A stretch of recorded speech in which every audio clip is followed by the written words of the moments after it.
Hello, this is Mike Nemeth, Communications Director for the California Apartment Association. I'm here to welcome you to CAA's webinar, What Shelter in Place Means for Rental Housing Providers. In just a matter of weeks, coronavirus has changed the way Americans live.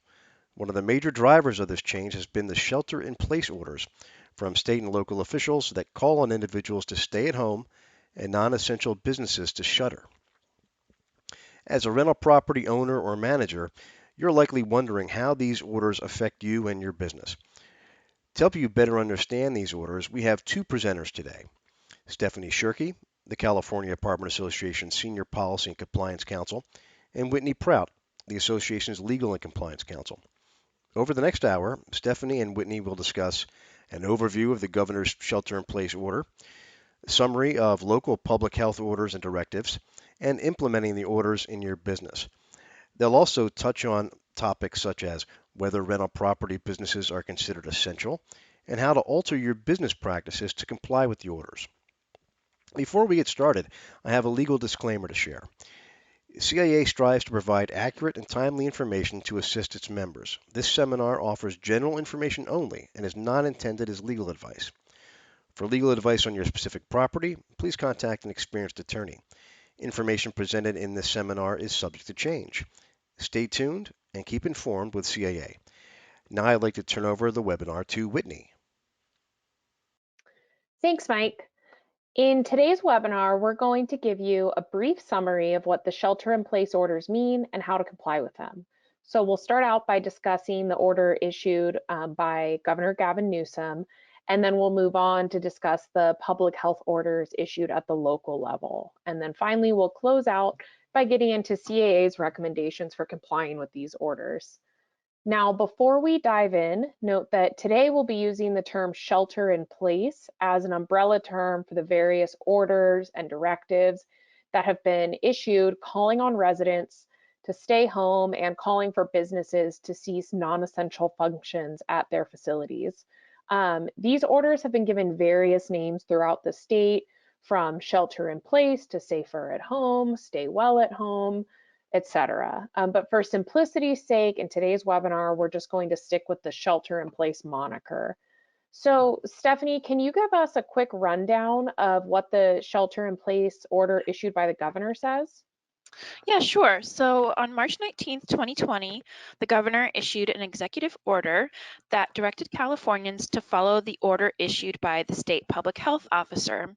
And the order issued by that public health officer, also on March 19th, orders all residents to stay at their place of residence, except as needed to maintain continuity of operations for operations of critical infrastructure sectors. Okay, got it. So it sounds like the real heart of the matter with this public health the real heart of the matter is not so much the governor's executive order directly, but actually this order from the state public health officer. Do I have that right? Yes, you have that right. Okay, got it. And then it sounds like from that order, there's a carve out for these critical infrastructure sectors to allow them to maintain continuity of operations. What are the critical infrastructure sectors? Yeah, so critical infrastructure sectors are defined by the Federal Cybersecurity and Infrastructure Security Agency, or CISA for short, which is part of the Department of Homeland Security. And you can see on the screen here the 16 sectors CISA has identified as critical. These are the sectors the federal government believes has assets, systems, and networks that are so vital to the United States that their incapacitation or destruction would have a debilitating effect on security, national economic security, or national public health or safety. And so for our purposes, the key sector to look at here is the commercial facilities sector. So commercial facilities sounds pretty broad. What does it include? So actually it is pretty broad. The commercial facilities sector includes a diverse range of sites that provide shopping, business, entertainment, or lodging services. And so let's see, I heard you mention lodging services, but how does rental housing, how does it fit into the commercial facility sector? Yeah, so real estate is one of 8 subsectors of the commercial facility sector.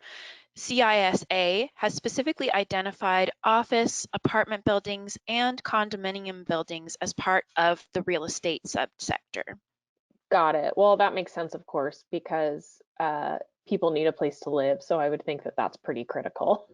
Yeah, that's right. And in addition to the recognition by CISA, the California Department of Public Health has also issued a guidance document identifying the critical infrastructure sectors in more detail. And in that document, they recognize that workers that provide or determine eligibility for shelter are among those who are exempt from the shelter-in-place order. All right. So that's the state level. Let's shift gears to talk about what the local shelter in place orders do. And then we can talk about CA's recommendations for complying with both the state and local orders. So as you see on the screen, more than 20 cities and counties have issued shelter in place orders or directives. And we'll show you a list of exactly which cities and counties have done that on the next slide. But note for now that just like the state order, these local orders and directives call on individuals to stay in their residences and for operations at business facilities to cease unless they fall into an exception that's provided for in the order. And we'll get to those exceptions in just a minute. Yeah, so here we'll just pause for a second so that you can see the list of cities and counties that CAA is aware of having issued a shelter-in-place order or directive. And note that this list is also available on CAA's COVID-19 resource page, which is available at caanet.org/coronavirus. And that list is updated as we learn of new orders. All right, Whitney, so you said the orders and directives exempt individuals in some circumstances. So what are those circumstances? Yeah, so there are two basic exemptions for individuals that are engaging in essential activities and that are working for operating essential businesses. So we'll start with the essential activities carve out, and then on the next slide, we'll talk about essential businesses. So looking first at these essential activities, these local orders have a long list of essential activities. And you can find the full orders if you want to read them for yourselves by going to that caanet.org/coronavirus webpage that Stephanie just mentioned. And we actually have links to each of the orders for the individual cities and counties that are listed there if you want to read the whole thing. But for now, we're just going to focus on some key activities that rental housing providers need to know about that are considered essential activities, and you can see those listed on the screen. So those are engaging in activities or performing tasks essential to health and safety, obtaining and delivering necessary services or supplies to maintain the safety, sanitation, and essential operation of residences, and performing work that is providing essential products and services at an essential business, or otherwise carrying out activities either specifically permitted by the shelter-in-place order, including minimum basic operations. So as you can probably tell just by reading through those 3 key essential activities, core property management tasks, such as repairing habitability issues, fall into these categories.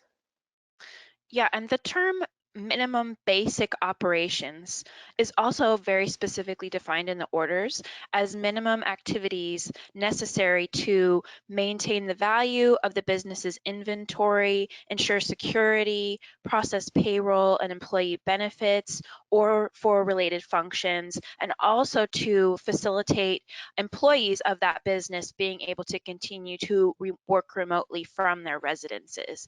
And so in this context, this could include things like processing rents and planned move-ins. All right, and then on the previous slide, we identified all those core tasks in property management that can fall into the category of essential activities in and of themselves, but it's also helpful to know that providing rental housing is also an essential business. So the orders have a long list of essential businesses, But the three key provisions we've shown here, again, that are relevant to rental housing providers are businesses that provide food, shelter, social services, and other necessities of life for economically disadvantaged or otherwise needy individuals. Next, plumbers, electricians, exterminators, and then most crucially here, other service providers who provide services that are necessary to maintaining the safety, sanitation, and essential operation of residences, essential activities, and essential businesses. And then third, also businesses that supply products needed for people to work from home.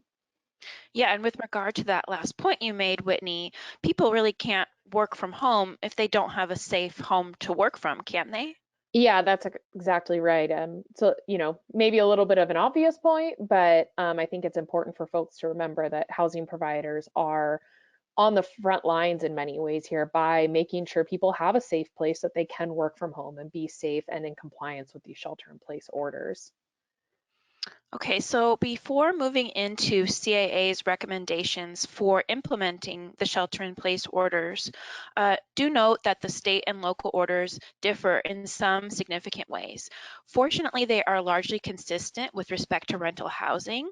That said, that may not be the case for other types of businesses, so any recommendations on how to comply with the orders really has to be made on an industry-by-industry basis. Yeah, that's a great point, Stephanie.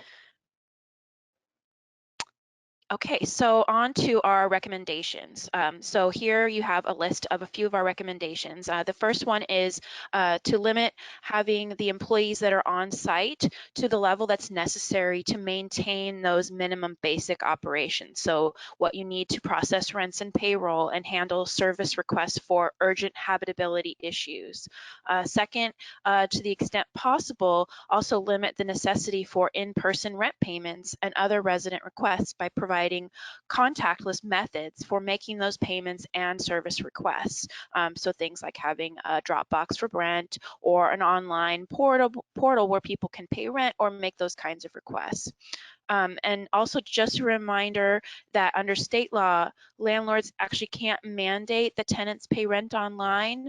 One option other than electronic or cash payments has to be provided. So while you can encourage tenants to use your online rent payment options, you really can't mandate it. And similarly, if your lease allows a tenant to pay by check or other means, you still must allow them to do that. That's great. And then moving on here, we have some further recommendations. So getting into sort of the day-to-day of resident relations. So we are recommending that you cease non-essential maintenance and repair work. So we have some examples here, continue to fix a toilet that overflows or a heater that's broken, but, don't move forward with that plan to repaint a wall for cosmetic purposes or upgrade appliances, things like that that really aren't necessary. Also, inform your residents of limited staffing protocols that you have in place and who they should contact in the case of an emergency or urgent matter. We do recommend that you use multiple methods of communication to ensure that residents are informed of any changes you're making. So for example, send out an email to your residents, but also place a sign in the office window if you have one, or distribute flyers to residents' doors. I think it's important to remember in this world that there actually are some people out there that aren't connected to their email all the time, though some of us are, of course, a little bit addicted to our email. And then we also are recommending that you do contact your vendors, so people like plumbers or exterminators, regarding their availability to respond to emergencies so that you can determine if you need to make alternative arrangements. The last thing you want in a time like this, if you do have an emergency come up, is to be caught off guard to find that the plumber you usually use is out of town or is not taking new service calls. Okay, so our next set of recommendations on this slide relates to planned move-outs. So the first item here is to continue to perform your walkthrough inspections for planned move-outs if requested by the resident. But be sure to provide appropriate protective equipment to your staff who are performing those inspections, such as gloves and disinfectant wipes. And if a resident requested an inspection before this crisis really took hold, you probably want to follow up with them to confirm whether they would still like to have the inspection done. And if they do want to withdraw their request, then be sure to get that withdrawal in writing. And also, if you aren't familiar with or you need a refresher on the walkthrough process, you can review our industry insight called the walkthrough process, and you can see a preview of that industry insight here on this slide. And then also be sure to send security deposit itemizations as necessary to comply with the law. And note that in some circumstances, existing law, specifically Civil Code Section 1950.5, allows a landlord to send an estimated itemization and refund. If you need a refresher on those security deposit disposition requirements, you can also check out our industry insight on the topic. It is called Security Deposit Collection and Return. And of course, last but not least, we should talk about move-ins. Stephanie just talked about move-outs. With respect to marketing your unit, if you do have a vacant unit right now, CA does believe that it's a business decision whether to continue showing those vacant units at this time.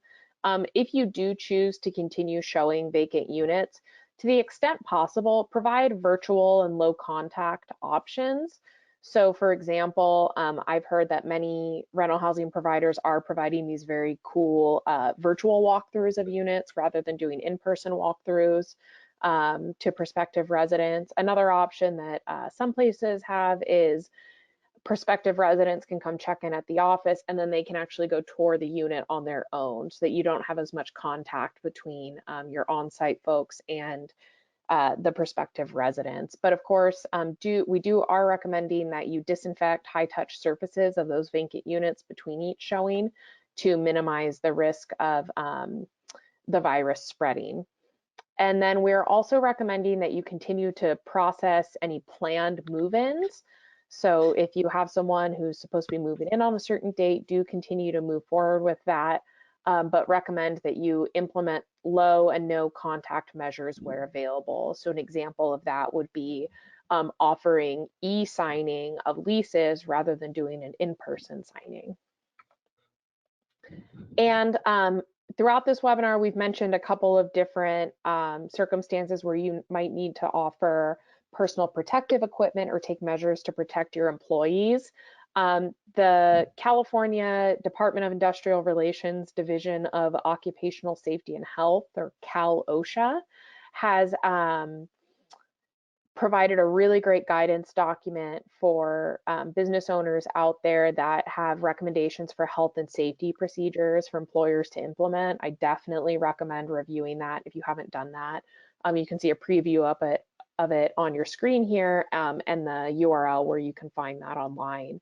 Cal OSHA does also have a consultation service where you can ask questions. I imagine they're probably fairly overloaded right now, but if you go to the Cal OSHA website, that is also a resource that's available.